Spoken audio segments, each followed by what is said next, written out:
Hello दोस्तों, नमस्कार। आप सभी का मेरे YouTube चैनल पर आपका स्वागत है। आज फिर हम यूपी पुलिस के लिए एक नई टेस्ट श्रृंखला लेकर आए हैं जो आपको पसंद जरूर आएगी। यदि आपको ये वीडियो पसंद आए तो इसे अपने दोस्तों में जरूर शेयर करें। चलिए, तो पहला प्रश्न है आपका, हिंदी में कुल कितने सर्वनाम है? 9, 12, 11, 10। तो आपका सही जवाब होगा 11। इस प्रश्न में आपको बिल्कुल भी कंफ्यूज नहीं होना है, क्योंकि इसमें हिंदी में कुल कितने सर्वनाम है ये पूछा गया, ना कि सर्वनाम के भेद। क्योंकि आपको पता है सर्वनाम के कुल भेद होते हैं 6, जबकि प्रश्न था हिंदी में कुल कितने सर्वनाम होते हैं, तो वे कितने होते हैं? 11 होते हैं। कौन कौन से? मैं, हम, तू, तुम, यह, वह, आप,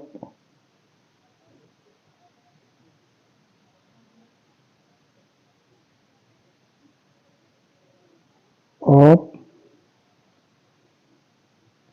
कौन, कोई, जो, सो। तो ये आपके 11 सर्वनाम होते हैं।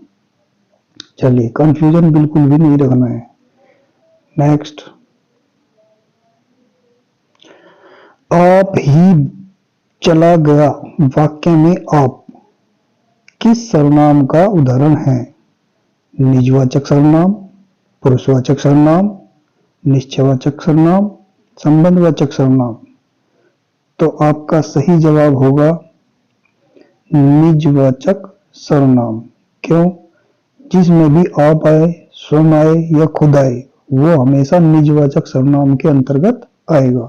नेक्स्ट, कोई आ रहा है वाक्य में कोई किस प्रकार का सर्वनाम है? अनिश्चयवाचक, निश्चयवाचक, निजवाचक, संबंधवाचक। जैसा कि आपको पता लग रहा है कि कोई का मतलब कोई अनिश्चित चीज है, यानी कि किसी का हम निर्धारण नहीं कर सकते। तो कोई किसके अंतर्गत आएगा? अनिश्चयवाचक सर्वनाम के। तो आपका उत्तर क्या जाएगा? अनिश्चयवाचक सर्वनाम। नेक्स्ट, निम्नलिखित में से कौन सा सर्वनाम का भेद नहीं है?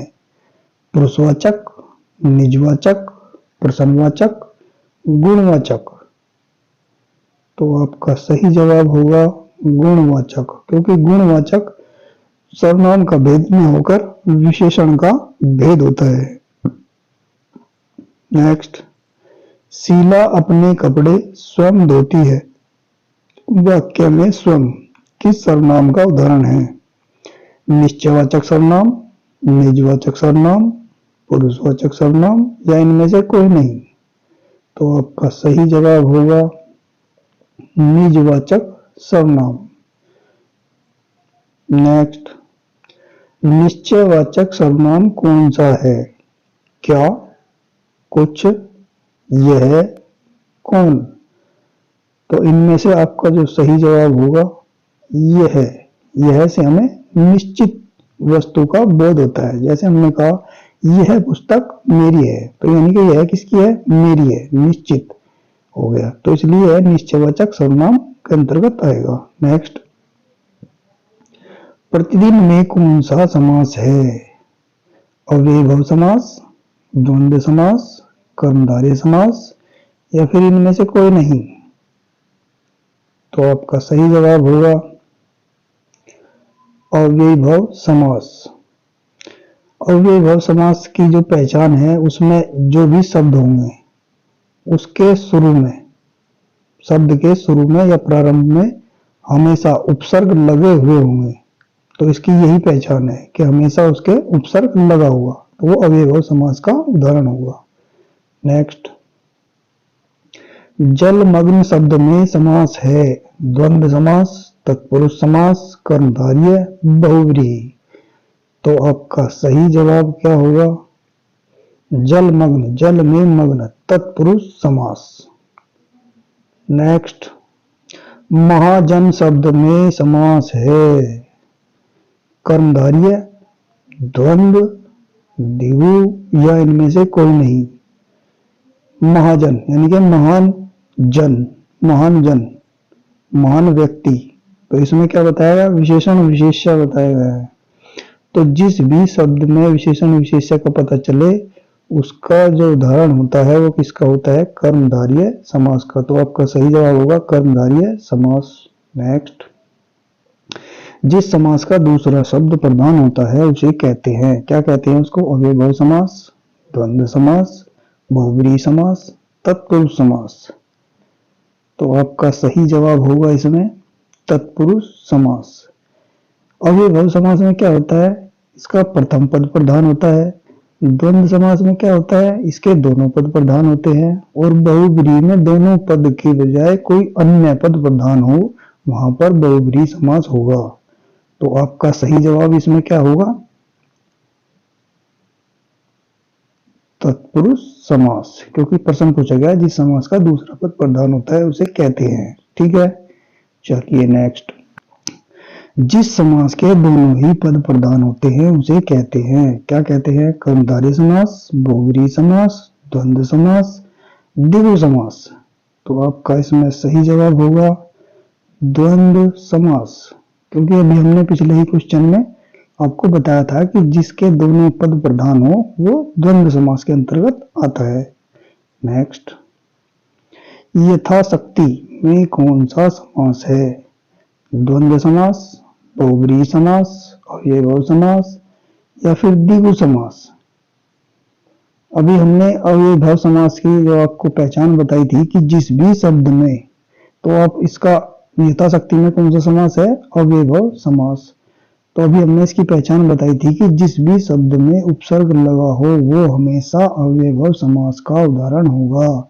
तो आपका सही जवाब इसमें अव्ययभाव समास होगा। नेक्स्ट, अकाल पीड़ित में समास होगा, अकाल पीड़ित में समास होगा तत्पुरुष, कर्मधारय, द्वंद्व समास या बहुब्रीहि समास। अकाल पीड़ित यानी कि अकाल से पीड़ित, तो आपका इसमें सही जवाब हो जाएगा तत्पुरुष समास। नेक्स्ट, लाभ हानि में कौन सा समास है, द्विगु, तत्पुरुष, बहुब्रीहि, इनमें से कोई नहीं। तो आपका सही जवाब होगा लाभ और हानि। अभी हमने बताया था कि लाभ और हानि यानी कि जिसमें दोनों पद प्रधान हो तो उसमें द्वंद्व समास होता है, द्वंद्व समास। तो इसमें आपका सही जवाब कोई नहीं, क्योंकि द्विगु समास का उदाहरण है नहीं, तत्पुरुष का नहीं है, बहुब्रीहि का नहीं होगा। तो द्वंद्व का समास, द्वंद्व समास का उदाहरण है और वो आपका इसमें नहीं है ऑप्शन में। नेक्स्ट, लंबोदर में कौन सा समास है, द्वंद्व समास, तत्पुरुष समास, बहुब्रीहि समास, कर्मधारय समास। तो आपका सही जवाब होगा बहुब्रीहि समास, क्योंकि इसमें बताया गया लंबोदर, लंबा है उदर जिसका, यानी कि अर्थात भगवान गणेश, यानी कि इसमें दोनों पद प्रधान न होकर किसी अन्य पद की प्रधानता होती है, वहां बहुब्रीहि समास होगा। नेक्स्ट, उपकूल में कौन सा समास है, कर्मधारय, द्विगु समास, अव्ययभाव समास, बहुब्रीहि समास। तो आपका सही जवाब होगा अव्ययभाव समास। क्यों, हमने अभी पहले बताया था कि जिस भी शब्द में उपसर्ग लगा हो वो हमेशा अव्ययभाव समास का उदाहरण होता है। तो आपका सही जवाब होगा इसमें अव्ययभाव समास। नेक्स्ट, समास का शाब्दिक अर्थ है विस्तार, विग्रह, संक्षेप या बड़ा। तो आपका इसमें सही जवाब होगा संक्षेप। नीलकंठ में कौन सा समास है, कर्मधारय, द्विगु समास, द्वंद्व समास या अव्ययभाव समास। नीलकंठ, नीला गला, यानी कि इसमें क्या बताएगा, विशेषण विशेष्य शब्द, विशेषण विशेष्य की प्रधानता बताई गई है। तो जिसमें विशेषण विशेष्य की प्रधानता बताई जाए वो हमेशा किस चीज का उदाहरण होता है, कर्मधारय समास। नेक्स्ट, अन्न जल में कौन सा समास है? कर्मधारय समास, बहुव्रीहि समास, द्वंद्व समास या इनमें से कोई नहीं?